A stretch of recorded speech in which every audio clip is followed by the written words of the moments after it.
A ver, esto de ver cosas raras en el cielo no es nada nuevo, ¿eh? De hecho, es una historia casi tan antigua como la nuestra. Es como un eco persistente, algo que no deja de resonar en nuestra conciencia colectiva. Hay que imaginarse la escena. Siglos antes de que existieran los aviones. Alzas la vista y ves algo imposible. Pues eso ya pasaba. En 1561, sobre Nuremberg, la gente describió una auténtica batalla en el cielo, con esferas y tubos luchando entre sí. Solo 5 años después, en Basilea, se vieron globos negros moviéndose a una velocidad de vértigo. Y mucho más recientemente, en 1942, un objeto desconocido sobre Los Ángeles desató un infierno de fuego antiaéreo. La pregunta del millón es, ¿qué narices estaba viendo toda esa gente? Llevamos siglos siendo testigos de lo inexplicable. Pero claro, podríamos pasarnos horas debatiendo si son reales o no, y si la clave no estuviera ahí. El famoso psicoanalista Carl Jung le dio una vuelta de tuerca a todo esto. Propuso algo radical. En vez de obsesionarnos con el cielo, ¿por qué no miramos hacia adentro, a nuestra propia psicología? Su punto de partida es brutalmente simple. Se ve algo, pero no se sabe qué. O sea que lo de menos es qué es eso que se ve. Lo que de verdad importa es por qué lo vemos. Y aquí, justo aquí, está el meollo de la cuestión. Para Jung, lo de identificar el objeto era secundario. Lo importante era entender de dónde salen estos rumores visionarios, como él los llamaba. Su teoría es que aparecen en momentos de angustia colectiva, cuando hay una necesidad psicológica profunda en la sociedad. Son, en cierto modo, una válvula de escape de la psique. Vale. Entonces, si la respuesta está en nuestra mente, tenemos que entender un poco cómo funciona, ¿no?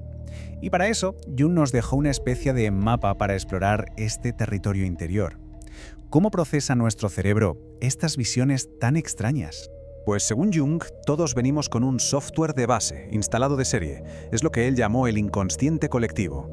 Es como el sistema operativo de la mente humana, una base de datos universal que compartimos absolutamente todos, llena de imágenes y patrones que hemos heredado como especie a lo largo de milenios. Y de ese sistema operativo surgen las aplicaciones por defecto, que serían los arquetipos. Pensemos en ellos como los ladrillos básicos con los que construimos todas nuestras historias, mitos y sueños. Son patrones que se repiten en todas las culturas, da igual donde mires. El héroe, el anciano sabio, el embaucador, todos esos personajes universales viven ahí, en ese espacio común. Y aquí es donde la cosa se pone de verdad interesante. Porque ¿qué pasa si cogemos esta idea de los arquetipos y la aplicamos al fenómeno ovni? Pues que de repente todo empieza a encajar. Nos damos cuenta de que esos patrones tan antiguos no se han ido a ningún lado, simplemente se han cambiado de ropa.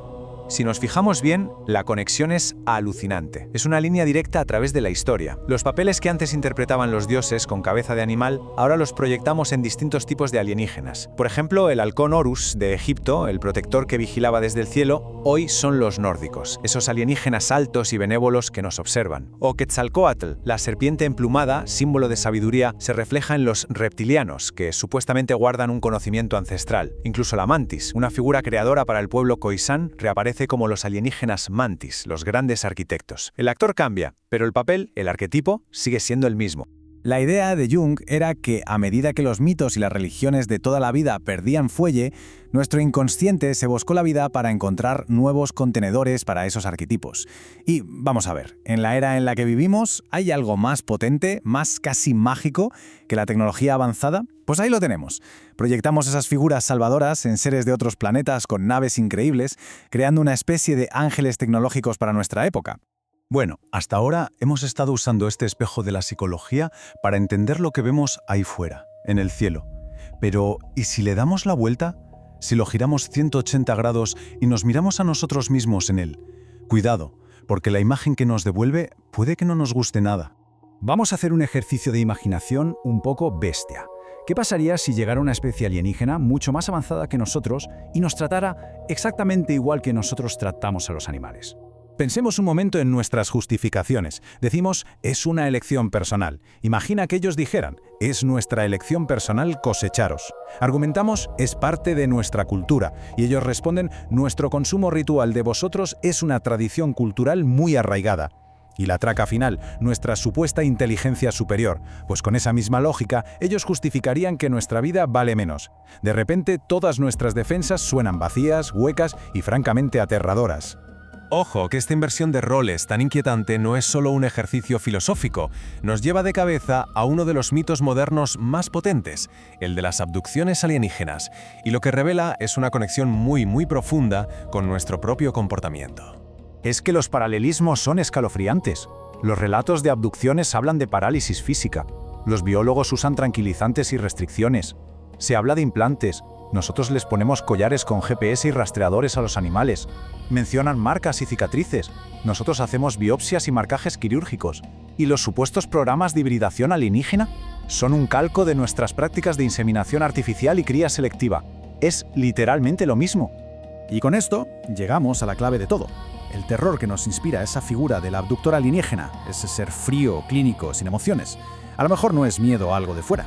A lo mejor es un reflejo de nuestra propia sombra, como la llamaría Jung. Esa parte de nosotros mismos que, en nombre de la ciencia, es capaz de aparcar la empatía y tratar a otros seres vivos como meros objetos de estudio. Bueno, hemos hecho un viaje bastante intenso, desde los cielos de la antigüedad hasta las profundidades de la psique. Así que, ¿con qué nos quedamos? ¿Qué se ve si lo miremos todo con un poco de perspectiva? Pues aquí está el gran poder de todo este asunto. Da igual si es real o no. Cumple una función psicológica potentísima. Nos baja de nuestro pedestal. Nos obliga a dejar de vernos como el ombligo del mundo y a considerarnos lo que somos, una especie más en un universo gigantesco y muy probablemente indiferente a nosotros. Y justo cuando parece que ya lo tenemos todo atado, Jung nos lanza una última idea, una que le vino nada menos que en un sueño. Se dio cuenta de que no era él quien imaginaba al ovni, sino que el ovni lo estaba imaginando a él. Paremos un segundo a pensar en esto. ¿Y si no somos nosotros los que soñamos, sino que somos parte del sueño de algo más grande, una manifestación de otra conciencia? Es darle la vuelta a la tortilla por completo. Y así volvemos al punto de partida. Quizás todo este fenómeno, con sus luces y sus misterios, no va sobre visitantes de otros mundos. Quizás va sobre un viaje a lo más profundo y desconocido de nuestra propia mente. Así que la pregunta final no es ¿quiénes son ellos?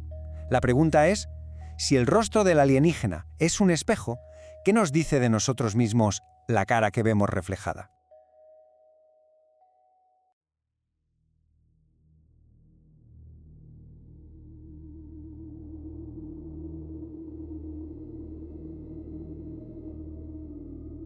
¿Y si resulta que esos seres aterradores que la cultura popular imagina abduciendo a la gente en mitad de la noche no son, en realidad, visitantes de otra galaxia? Claro. Sino un reflejo perfecto y oscuro de cómo tratamos nosotros mismos al resto de criaturas aquí, en la Tierra. A ver, plantearse esto cambia por completo la perspectiva. Totalmente. Porque mirar al cielo nocturno buscando señales de vida extraterrestre es en el fondo como asomarse a un estanque inmensamente oscuro. Sí. Al principio la vista busca penetrar las profundidades, intentando descubrir qué criaturas exóticas se ocultan bajo el agua. Pero invariablemente lo primero que se revela en la superficie no es lo que hay en el fondo, es nuestro propio reflejo. Es una analogía brutal, sí. Pues damos la bienvenida a quien nos escucha a una nueva inmersión en las fuentes. Hoy tenemos sobre la mesa una montaña de documentos verdaderamente ecléctica. Hablamos de ensayos filosóficos contemporáneos, estudios empíricos sobre la ética de la experimentación, la densa psicología analítica de Carl Jung, folclore de antiguas tribus africanas y hasta debates acalorados extraídos de foros de Internet. Una mezcla curiosa, desde luego. Ya te digo, la misión de este análisis profundo es destapar cómo nuestra fascinación por los ovnis y los extraterrestres funciona como un espejo absoluto. Un espejo que nos devuelve la mirada, mostrando nuestros miedos más primarios, nuestra historia evolutiva y, bueno, una inmensa culpa colectiva que apenas empezamos a comprender. Lo fascinante de esto es que, al sumergirnos en todo este material, surge un patrón innegable. Da igual si estamos leyendo un testimonio rural sobre luces intermitentes en el cielo, o, no sé, un relato detallado sobre una abducción con seres biomecánicos. Sí. El núcleo de la cuestión casi nunca tiene que ver con la astrofísica o la propulsión espacial. El verdadero motor de todas estas narrativas es la psique humana. Es decir, que va de nosotros. Exacto, va de nosotros. Es un catálogo fascinante sobre cómo la mente procesa lo desconocido y, sobre todo, cómo lidia con la ansiedad a gran escala. Vale, vamos a desgranar esto, porque el salto conceptual es grande. Para entender a los pilotos alienígenas, las fuentes sugieren que primero tenemos que entender sus naves. Lógico. Y hay un texto clave de 1958, escrito por Carl Jung, dedicado íntegramente a los ovnis. Y fíjate, me voló la cabeza descubrir que a Jung, uno de los psiquiatras más importantes de la historia, le daba completamente igual si estos platillos volantes eran objetos físicos de tuercas y tornillos o simples alucinaciones. Le daba exactamente lo mismo, sí. Él proponía que, independientemente de su materialidad, los ovnis son una realidad psíquica. Pero claro, ¿cómo se traduce eso exactamente a pie de calle? Pues se traduce a través de lo que Jung bautizó como el rumor visionario. A ver, normalmente un rumor social se transmite de boca en boca. Alguien cuenta una historia, otro la repite y se va distorsionando. El teléfono escacharrado de toda la vida. Tal cual. Pero el rumor visionario es distinto. La gente no lo escucha, lo experimenta visualmente. Jung argumentaba que estas visiones colectivas brotan en momentos de inmensa histeria y estrés global. Claro, hay que situarse en el contexto histórico de 1958. Justo. La Guerra Fría está en su apogeo y la humanidad convive por primera vez con el terror real a la aniquilación nuclear. Ante una angustia existencial de ese calibre que amenaza con destruir el mundo entero, el inconsciente colectivo no se queda de brazos cruzados. ¿Hace algo al respecto? Proyecta imágenes en el cielo para intentar dar un sentido, un orden, al caos absoluto que percibe en la Tierra. Claro. El problema de esa teoría, y es algo que me preguntaba al leer las fuentes, es que si todo esto es un mecanismo de defensa frente a la bomba atómica, ¿qué pasa con los siglos anteriores? Ahí está el tema. Es el punto crucial que abordan investigadores como Jacques Vallée, ampliando la tesis de Jung con registros históricos alucinantes. El fenómeno del estrés colectivo generando visiones no es exclusivo del siglo XX. Los textos rescatan incidentes documentados que son idénticos en su forma. Sí, hay uno en particular que es una barbaridad. El de Nuremberg, supongo. Ese. El panfleto impreso en Nuremberg el 14 de abril de 1561. Los registros de la ciudad describan cómo los habitantes salieron de sus casas al amanecer y presenciaron un espectáculo aterrador. Una locura de cielo. Esferas de color rojo, sangre y negro, cruces gigantescas y enormes tubos cilíndricos moviéndose por el cielo y chocando entre sí frente al sol, como si estuvieran librando una batalla campal durante más de una hora. Y para rematar, una inmensa lanza negra apareció surcando el horizonte.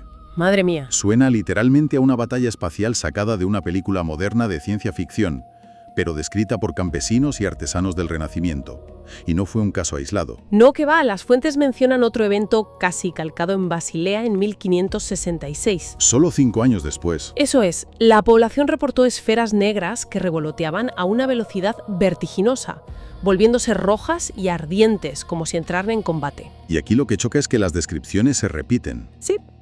Y la consistencia de esas formas es lo que da la clave psicológica.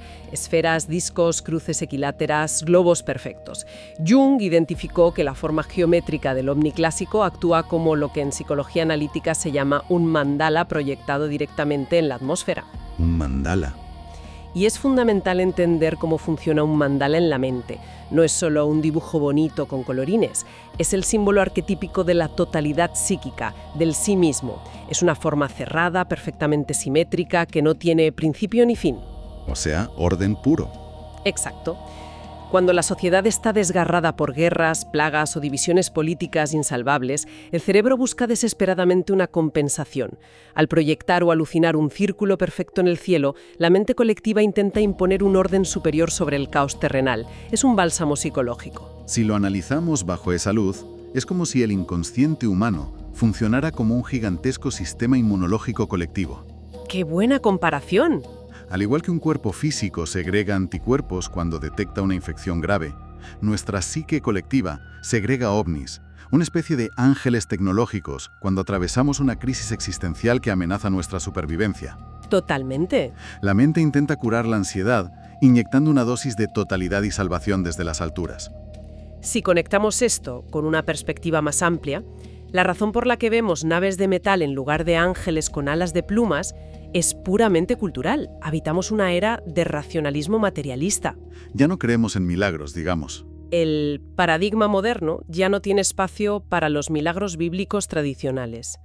Una aparición angelical clásica resulta inverosímil para la mente contemporánea, secular. Así que el cerebro humano actualiza el software. Instala el parche tecnológico. Justo.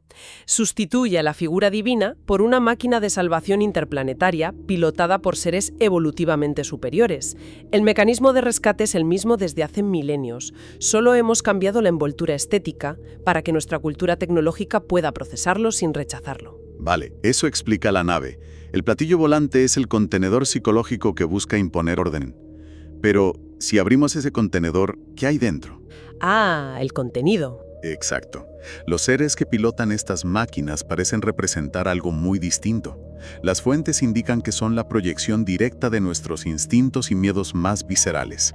Y aquí es donde el archivo traza una evolución fascinante de los arquetipos, empezando por algo tan antiguo como las máscaras chamánicas. Sí, es un salto antropológico brutal. Hace miles de años, las culturas humanas utilizaban tótems animales para acceder a ese inconsciente colectivo y darle forma a fuerzas incomprensibles. Y el antiguo Egipto es el ejemplo paradigmático de esto.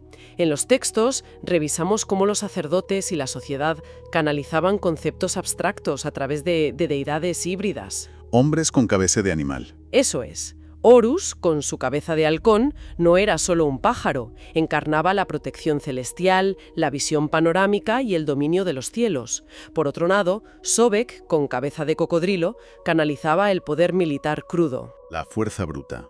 Sí, la fertilidad implacable del Nilo y la fuerza depredadora que no atiende a razones. Al vestir esas máscaras, la humanidad le ponía un rostro manejable a la inmensidad de la naturaleza. Y lo que plantea esta investigación es que no hemos dejado de usar esas máscaras, simplemente las hemos rediseñado en los laboratorios de nuestra imaginación moderna. Tal cual. Los extraterrestres contemporáneos se dividen básicamente en 3 grandes categorías, y cada una encaja milimétricamente con un miedo arquetípico. Empecemos por los más famosos, los grises. Los grises son, desde una perspectiva analítica, la encarnación del arquetipo del niño, pero llevado a un extremo bastante perturbador. La biología evolutiva tiene un término para esto, la neotenia. La neotenia es la retención de características infantiles o fetales en la edad adulta. Si observamos a un extraterrestre gris, vemos exactamente eso. Una cabeza desproporcionadamente enorme, ojos gigantescos que ocupan la mitad del rostro, extremidades frágiles y ausencia de órganos reproductores visibles o vello. Es como un feto avanzado. Es la humanidad del futuro, pero despojada de su calidez. Además, suelen ser descritos actuando al unísono, con rostros inexpresivos que a muchos testigos les recuerdan a las abejas o a las avispas. Como un enjambre. Exacto. Representan el miedo contemporáneo absoluto a la pérdida de la individualidad. Es el terror a ser asimilados por una tecnología fría, convirtiéndonos en una mente colmena donde la emoción humana ha sido completamente erradicada. Es como mirarnos en un espejo y ver que hemos sacrificado nuestra humanidad a cambio de un intelecto puro y calculador. ¡Qué miedo! Bastante. Luego tenemos a la segunda categoría, los reptilianos, que según los textos son la manifestación moderna del arquetipo de la sombra, el depredador autoritario por excelencia. El malo del cuento de toda la vida. Históricamente, este ser se remonta directamente a la figura del dragón en la Europa medieval. El dragón era el guardián egoísta, la bestia que acumulaba tesoros, doncellas y conocimientos prohibidos en oscuras cavernas subterráneas, ejerciendo un poder tiránico sobre las aldeas cercanas. Y la mutación sociológica de ese dragón es interesantísima. Hoy en día, el miedo a un monstruo que escupe fuego ha sido reemplazado por ansiedades sociopolíticas complejas. Las narrativas populares y las teorías como la de David Icke, que en las fuentes analizamos de manera completamente neutral como un fenómeno cultural masivo. Sí, como parte del folclore moderno. Eso es. Sostenían que existen élites de sangre fría, de origen reptiliano, que controlan las instituciones globales desde las sombras. Fíjate que el dragón ya no vive en una cueva. Ahora lleva un traje a medida, se sienta en juntas directivas y manipula la economía mundial. Ha cambiado el oro por las acciones bursátiles. Claro. El arquetipo de la sombra sigue representando la acumulación egoísta de poder, pero adaptado a la paranoia del siglo XXI. O sea, la tiranía financiera en lugar de la tiranía del fuego. Y finalmente llegamos al tercer grupo, que me parece el más enigmático de todos, los insectoides. Uf, estos son tela. Normalmente descritos como seres gigantes similares a la mantis religiosa. En la literatura de abducciones, estos seres encarnan el arquetipo del gran arquitecto o el sacerdote científico, operando como los líderes de los grises. Y el archivo histórico que respalda esta figura es abrumador. Sí, hay conexiones muy antiguas. Se menciona un petroglifo iraní en la región de Teimare, que los arqueólogos datan entre hace 4.000 y 40.000 años. Muestra claramente una figura antropomorfa con cabeza triangular y brazos en posición de mantis, flanqueada por misteriosos símbolos circulares. Y ese grabado en la roca conecta asombrosamente con el folclore de la tribu Khoisan en el sur de África. En su mitología, la mantis religiosa no es un simple insecto, sino el primer ser vivo que existió sobre la Tierra. El creador primigenio. Su tradición oral cuenta que la mantis poseía una sabiduría inescrutable. Fue quien otorgó a la humanidad el don del lenguaje, les entregó el fuego para calentarse y, en un acto de creación cósmica, formó la luna lanzando una vesícula biliar al firmamento nocturno para guiar a los cazadores. Y cuando cruzamos esta mitología milenaria con los reportes modernos de abducción, la coherencia es escalofriante. Totalmente. Los abducidos describen a estos seres mantis como las inteligencias supremas a bordo de las naves. Cuentan que se comunican sin mover la boca, usando una telepatía que suena como clics rítmicos. ¿Como el ruido que hace un insecto real? Exacto. E imponen una parálisis física y mental absoluta sobre los humanos, dominando por completo la situación.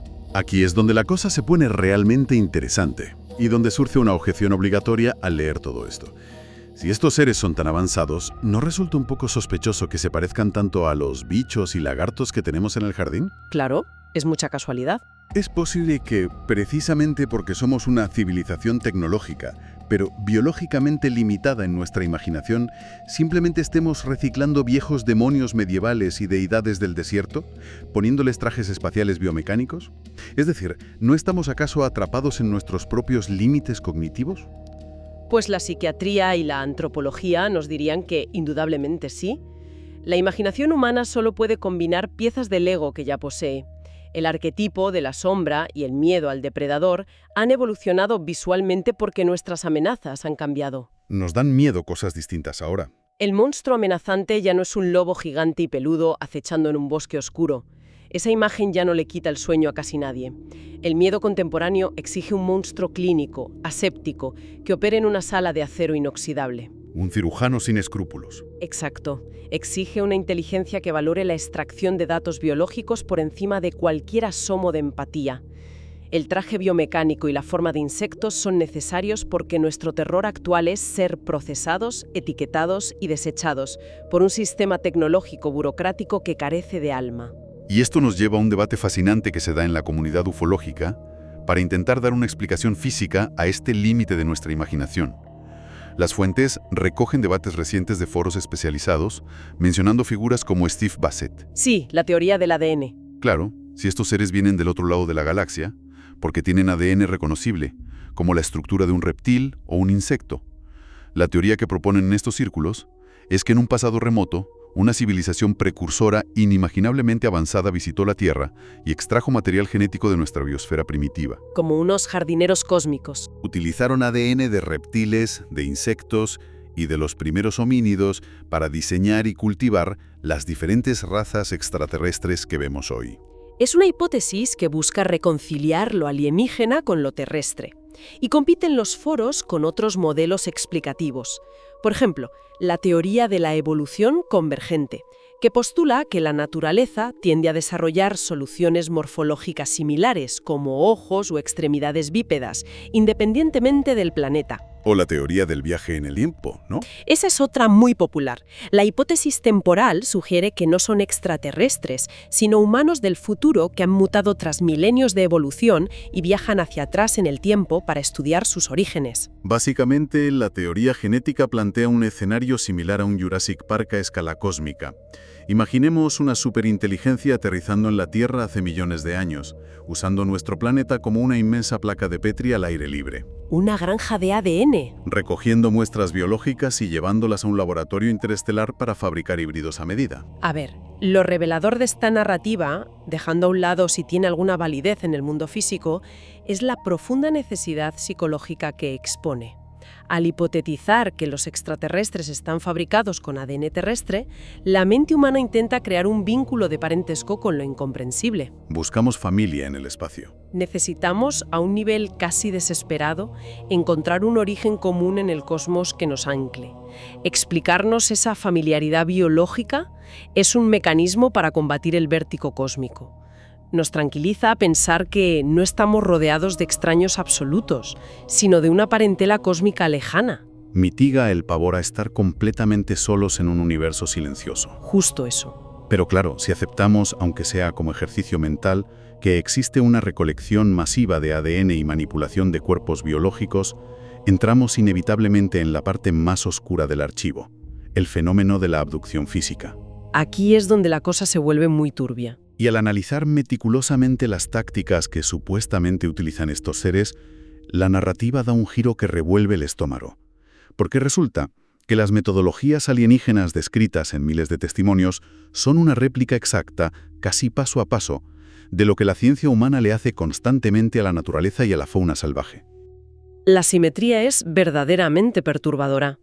Las fuentes rescatan el caso clásico de Orfeo Angelucci, ocurrido en 1955. Un caso emblemático, sí. Angelucci describió haber sido contactado por inteligencias superiores que viajaban en discos pulsantes, y aunque el mensaje que recibió pretendía ser espiritualmente elevado y benevolente, lo que destaca psicológicamente de su relato es la sensación devastadora de inferioridad que experimentó. Se sintió minúsculo. Escribió que frente a entidades de tal perfección y avance tecnológico, se sintió literalmente como un gusano.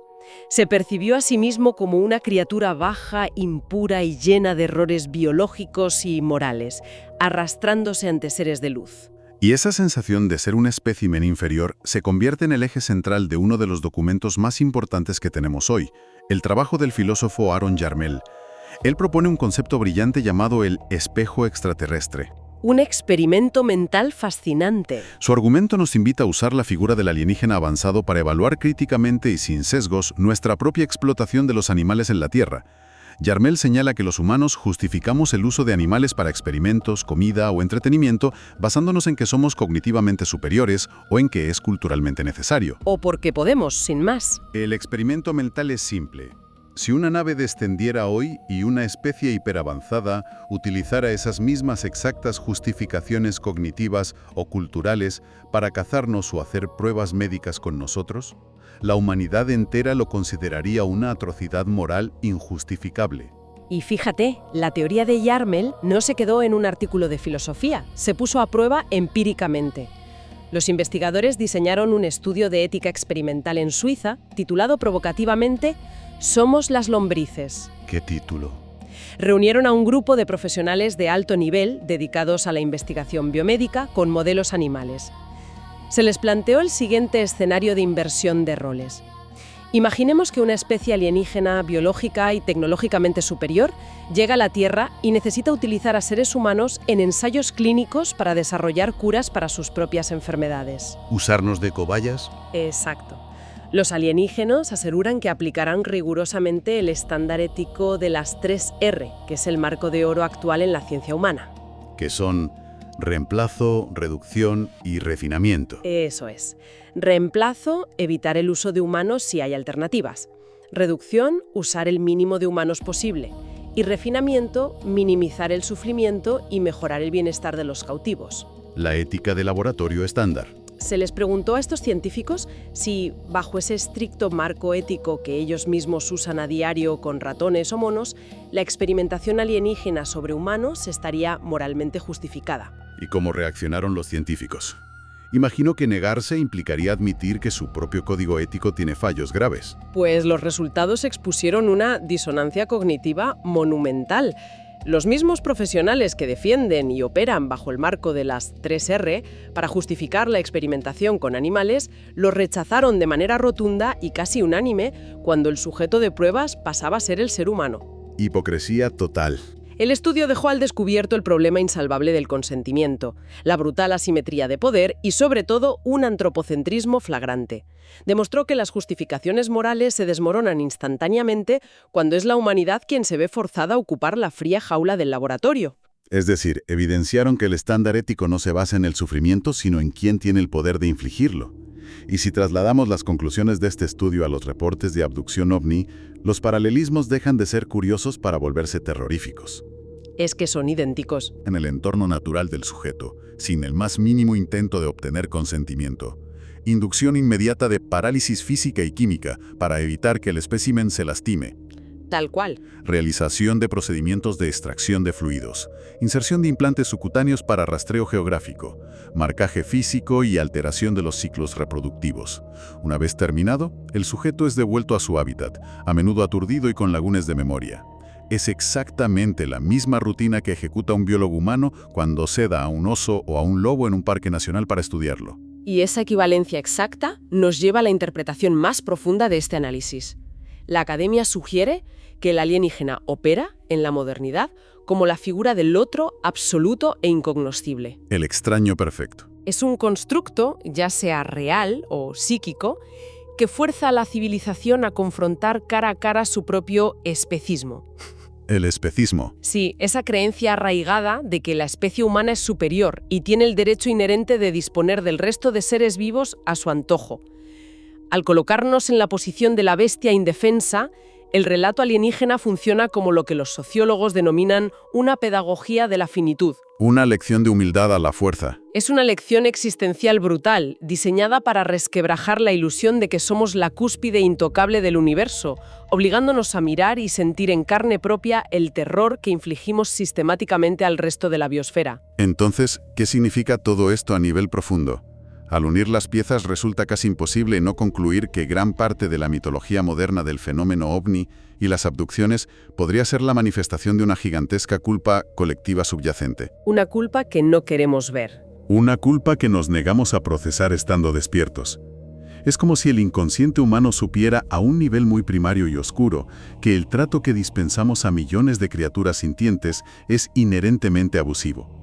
Y en respuesta a esa culpa, genera narrativas donde somos castigados o tratados exactamente con la misma frialdad clínica, como si supiéramos que, en el fondo del esquema cósmico, merecemos probar nuestra propia medicina en una mesa de operaciones extraterrestre. Es una catarsis nacida del remordimiento inconsciente. Y si recopilamos las conclusiones de todas las fuentes analizadas hoy, el veredicto es claro. La figura del alienígena se erige como el tótem definitivo del siglo XXI. En la antigüedad, la humanidad tallaba madera o esculpía piedra para tratar de entender las fuerzas que la rodeaban. Los dioses antiguos. Hoy, nuestro tótem es un híbrido complejo de carne y cromo. Es una síntesis magistral que encapsula nuestra extraña biología evolutiva, nuestro pavor cerval a una tecnología que avanza sin control ético y nuestra agónica búsqueda de significado y compañía en la inabarcable inmensidad del cosmos. Y antes de concluir esta inmersión, hay un último pensamiento flotando en los textos de Jung. Una idea que merece la pena sembrar para que la mente curiosa que nos acompaña la proyecte hacia el futuro. Jung, analizando los ciclos de los arquetipos, predijo que la humanidad estaba atravesando una gran transición astrológica hacia la era de Acuario. Y Acuario tiene unas connotaciones muy concretas. Y efectivamente, independientemente de las creencias esotéricas, lo fascinante es que Acuario es un signo de aire, históricamente asociado a los fluidos invisibles, a las ondas magnéticas y a lo etéreo. Jung sostenía que, en esta nueva era cultural, los símbolos rígidos desaparecerían y el misterio atmosférico, lo intangible, dominaría por completo nuestra imaginación colectiva. Y esto cuadra perfectamente con lo que vivimos hoy. Si observamos el panorama actual, nuestras grandes ansiedades contemporáneas están mutando a una velocidad vertiginosa. El terror central ya no es una bomba atómica física cayendo del cielo. Hoy la angustia colectiva se concentra en el colapso de climas invisibles, en redes globales de datos que no podemos tocar, y en la inminente, y a veces aterradora, fusión de la mente humana con la inteligencia artificial. El nuevo terreno de juego de los miedos. Esto nos obliga a plantearnos una pregunta inquietante. ¿Cómo mutarán los arquetipos extraterrestres en nuestras mentes durante las próximas 3 décadas? Es una incógnita tremenda. Si la encarnación del miedo pasó del dragón medieval en su cueva de oro a la mantis biomecánica en su platillo de metal, ¿dejarán los alienígenas del mañana de ser entidades físicas cruzando el espacio en naves detectables por radar? Sería la evolución lógica del arquetipo. Se convertirán quizás en inteligencias algorítmicas sin forma, espectros de código puro que habitarán en los intersticios de nuestras redes digitales. Y si es así, ¿exigirán un nuevo tipo de abducción? Una que ya no requerirá paralizar nuestros cuerpos, sino hackear y extraer nuestras memorias de manera invisible a través de las pantallas que miramos cada día. Da escalofríos pensarlo. Es una reflexión profunda y silenciosa para llevarse a casa. Porque, como decíamos al principio, la próxima vez que el cielo estrellado o quizá el parpadeo de una pantalla en la oscuridad atraiga la mirada en busca de respuestas de otros mundos, convendrá recordar que el universo funciona como ese estanque inmensamente oscuro. Un estanque que refleja quiénes somos, Lo que acecha en la superficie, devolviéndonos la mirada y juzgando nuestros miedos, nuestros abusos y nuestra evolución. Siempre hemos sido, y probablemente siempre seremos, nosotros mismos.